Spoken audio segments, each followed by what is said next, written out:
you, Ivy. And thank you, everybody, for coming out here today. I want to just touch on something that Ivy had said. If she were diagnosed 5 or 10 years ago, her story would be very different. Hope is a word that I never used in the same sentence as lung cancer because for most of my life there wasn't any. I will never forget the helpless, hopeless feeling of watching my mom, my dad, my aunt, and so many others I love suffer and die of lung cancer. They didn't have very many treatment options. There weren't any walks. There were no support groups. There weren't any organizations. In fact, there was no lung cancer community at all. Excuse me.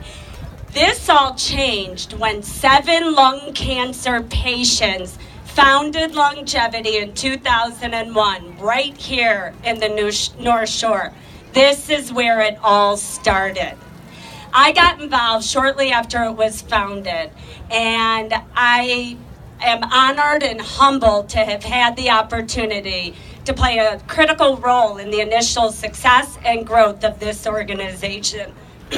Conversely, Longevity has played a significant role in my personal growth. It was blood, sweat, and literal tears for many, many years, as some of you can probably remember. But it helped me work through my losses to lung cancer and make sense of all that I had been through. And when I became the patient 10 years ago, I had the knowledge, the friendships, and the relationships with the medical community that gave me tremendous strength to face this disease. I've had 2 surgeries, I've been on targeted therapy, and we've used radiation treatment a few times. But the lung cancer I have is not curable.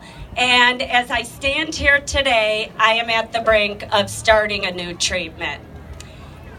Of course, I'm upset and I'm frustrated and I'm sick and tired of lung cancer. But this is the first time that I am not overcome with fear. It is a whole new lung cancer world now. And there is hope.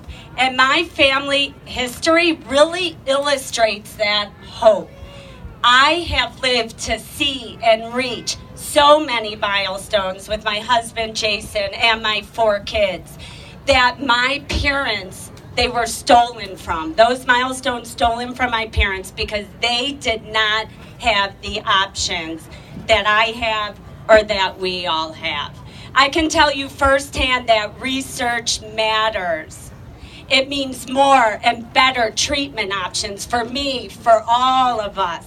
It means everything to us. It is hope. It is also our lifeline and our future.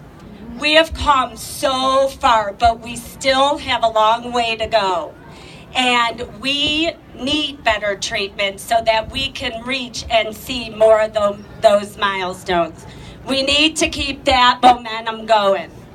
And just as important as the medical care we receive is our lung cancer community that we built over the years. Last weekend, many of us standing up here were in Washington, D.C. at Longevity's Hope Summit. It's a weekend where Longevity brings together lung cancer survivors and caregivers from, actually, it's international now, so all over the world, to learn, to provide support, to share hope. And we know how to have a lot of fun as well, don't we? So we have a lot of fun. But there were 400 people there last weekend. And I would say anywhere around 250 to 3 of them were lung cancer survivors. That is amazing. I know there's many of you out here who remember when we were lucky to get 10 lung cancer survivors in a room of 500 people. That is real hope. And I need you all to understand, it started here on the North Shore. Without your unwavering support, continued support over all these years, I don't know where we would be. It is because of that Longevity can fund research and provide support that is literally changing lives and in many ways saving lives. I have so much gratitude for so many things, for life, for my family, for my friends, for all of you. But truly this community, I feel so fortunate to live in such a caring and generous community. Thank you for fighting with us and for us. And I also have endless amount of gratitude for the man who's about to speak next. Many of you know Dr. Bonomi.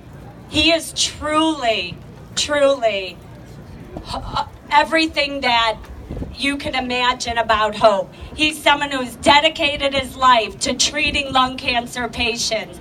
And even at a time when there wasn't any hope, he was able to instill that in his patients and their families. So Dr. Bonomi can tell you a little bit more about